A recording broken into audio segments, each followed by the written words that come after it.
அன்பர்களே, இன்று வெள்ளிக்கிழமை திருவனந்தபுரம் ஆற்றுக்கால் பகவதி அம்மன் கோவிலுக்கு வழிபட செல்வோமா? இந்த கோவில் திருவனந்தபுரம் அருள்மிகு அனந்த பத்மநாப சுவாமி கோவிலிலிருந்து 2 கிலோமீட்டர் தொலைவிலே அமைந்துள்ளது. பெண்களின் சபரிமலை என்று அழைக்கப்படும் ஆற்றுக்கால் பகவதி அம்மன்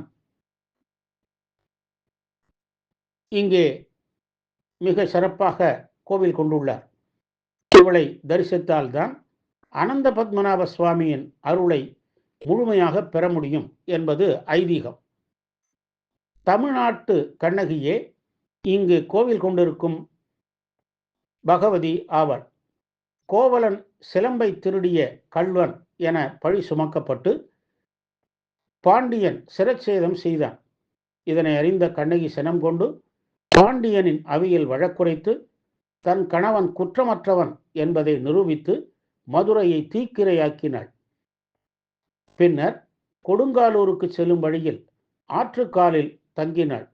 இங்கு சினமடங்கி சாந்த ஸ்வரூபியாய் பக்தர்களுக்கு காட்சி தந்தாள். இக்கோவில் கோபுரங்களில் உள்ள சிற்பங்களில் இந்த சிலப்பதிகார காட்சிகள் இடம்பெற்றுள்ளன. கேரளாவில் தோன்றிய ஸ்ரீ வித்யாதி ராஜா சட்டாம்பி சுவாமிகள் இந்த கோவிலிலும் சுற்றுப்புறத்திலும் வாழ்ந்துள்ளார். ஆற்றுக்கால் பகுதியில் பிரபலமான முள்ளு வீடு குடும்பத்தை சார்ந்த முதியவர் ஒருவர் பார்வதி தேவியின் தீவிர பக்தர். ஒரு நாள் மாலை இந்த ஆற்றில் நீராடி கொண்டிருந்தார். அவர் முன் சிறுமி ஒருத்தி தோன்றினாள். தெய்வீக அழகோடு ஏராளமான நகைகள் அணிந்து கொண்டிருந்தாள். அவள் தன்னை அக்கறைக்கு கொண்டு சென்று விடுமாறு வேண்டினாள். முதியவரும் அவளை தூக்கி கொண்டு ஆற்றை கடந்து தன் வீட்டிற்கு கொண்டு சென்று விருந்தோம்பல் செய்தார். அதனை ஏற்றுக்கொண்ட சிறுமி திடீரென மாயமாக மறைந்து போய்விட்டாள். முதியவர் அவளை தேடினார். அன்றிரவு அவரது கனவில் தேவி தோன்றி அருகில் உள்ள தோப்பில் 3 கோடுகள் தென்படும் அந்த இடத்தில் தனக்கு கோவில் கட்டுமாறு கூறினார். மறுநாள் அதே போன்ற இடத்தை கண்டு பகவதிக்கு கோவில் கட்டினார் அவர். சில ஆண்டுகள் கழித்து மக்கள் கோவிலை புதுப்பித்து வாள், சூலம், கங்கணம், எலும்புக்கூடு, கேடயம் ஆகியவற்றை ஏந்தியுள்ள விக்கிரகம் செய்து பத்ரிநாத் புரோகிதரை வைத்து பிரதிஷ்டை செய்து வழிபட்டனர். ஆற்றுக்கால் பகவதி கோயில் இவ்வாறு சிறப்படைந்தது.